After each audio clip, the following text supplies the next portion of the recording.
देवेंद्र फडणवीस यांनी त्यांच्या मुख्यमंत्री पदाच्या दुसऱ्या कार्यकाळात स्वतःमध्ये अनेक बदल केलेत. संयमी, शांत, धडाडीचे, विरोधकांवर फारसं तोंडसुख न घेणारे असे फडणवीस सुरुवातीला पाहायला मिळालेत.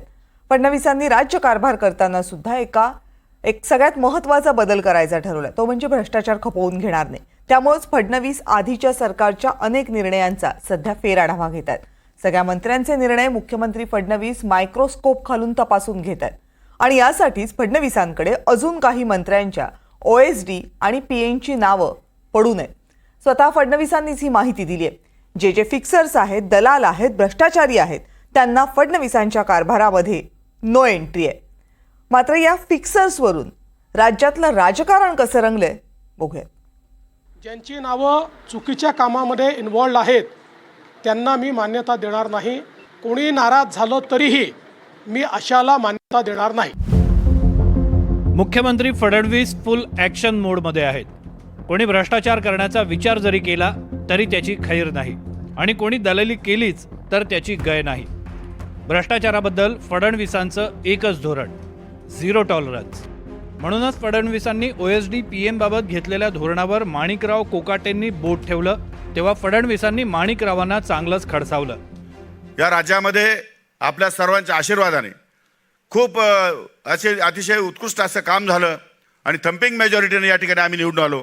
निवडून आल्यावर पहिल्याच दिवशी मुख्यमंत्र्यांनी दम दिला. आता तुमच्या कोणाच्या जाण्यामुळे सरकारवर काही परिणाम होणार नाही माझ्यासह. त्यामुळे जास्त मस्ती कराल तर घरी जाल. डिपार्टमेंटचं काम शिस्तीत लागलं पाहिजे. 100 दिवसाचा कार्यक्रम दिला.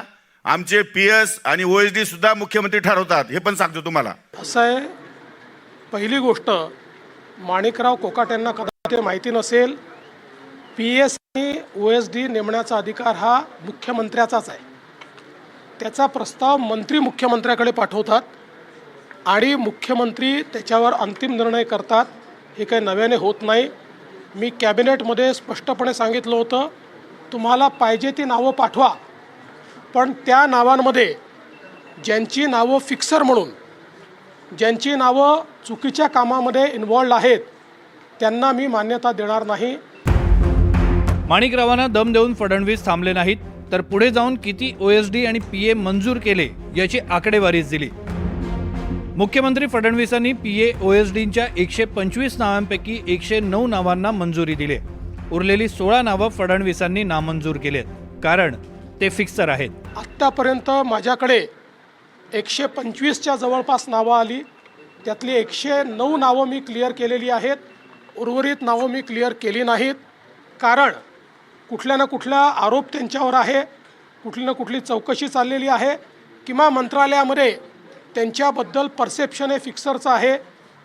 कोणी नाराज झालं तरीही मी अशाला मान्यता देणार नाही. फडणवीसांनी फिल्डिंग लावत फिक्सिंग थांबवलंय. त्याबद्दल ठाकरे गटानं आवर्जून फडणवीसांचं अभिनंदन केलंय. त्याचवेळी शिंदे गटाकडे बोट दाखवलंय. पण ह्या सगळ्यांचे जे फिक्सर PA आणि OSD होते त्यांना रोखल्याबद्दल आणि महाराष्ट्राचं संभाव्य नुकसान टाळल्याबद्दल मी माननीय मुख्यमंत्री देवेंद्र फडणवीस यांचं अभिनंदन करतो. अत्यंत कठोर निर्णय ते घेत आहेत. जरी आमच्यात राजकीय मतभेद असले तरी राज्याच्या हिताच्या घेतलेल्या अशा निर्णयांना आम्ही पाठिंबा देतो. गेल्या 2.5-3 वर्षामध्ये जे घटनाबाह्य सरकार होतं त्या काळामध्ये महाराष्ट्रात आर्थिक अराजक माजवलं गेलं.